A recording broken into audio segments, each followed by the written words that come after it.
గతంలోనే మల్లోజుల వేణుగోపాల్ అనే భార్యను ముందే ఆయన కూడా లొంగుబాటులో ఉన్నాడు. ముందు అలా భార్యను పంపించి ఆమె లొంగిపోయిన తర్వాత ప్రభుత్వం ఆమె లొంగుబాటును ఎట్లా స్పందిస్తుంది, ఎట్లా ఆ లొంగిపోయినటువంటి అమౌంట్ రివార్డ్ని ఎట్లా ఇచ్చిర్రు, ట్రీట్మెంట్ ఎట్లా ఉంది, ఏమన్నా కేసులు పెడుతున్నారా, జైలుకు పంపిస్తున్నారా, ఇవన్నీ కూడా శాంపిల్స్ అలా భార్యను పంపించిన తర్వాత ఆయనకు క్లారిటీ వచ్చిన తర్వాత ఆయన లొంగిపోయాడు.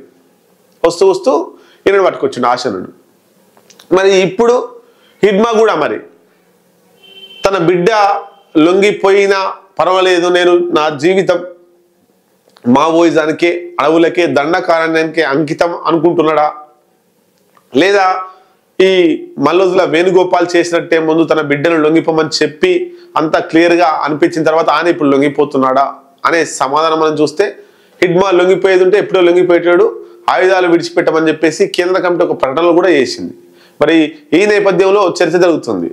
ఇప్పుడు ప్రభుత్వం కూడా ఒక దొంగ నాటకం ఆడిస్తుంది. ఏంది అన్నప్పుడు ఈ లొంగిపోయిన వాళ్ళు మంచిగా ఉన్నాం అని పదే పదే ప్రకటనలు చేపిస్తుంది, టీవీలలో మాట్లాడిస్తుంది, వీడియోలు రిలీజ్ చేసిస్తుంది. దాంతో దండకారణ్యంలో అడవులో ఉండేటువంటి మావోయిస్టులు మా జీవితాలు బాగలేవు, లొంగిపోయిన జీవితాలు బాగున్నాయి కాబట్టి లొంగిపోవాలనే ఆలోచన తెప్పించడం కోసం ఈ మావోయిస్ట్ పార్టీ నుండి లొంగిపోయినటువంటి వేణుగోపాల్ని అట్లాగే ఆశలని రకరకాలుగా వాడుకుంటారు ఈ ప్రభుత్వాలు. చూడండి ఇక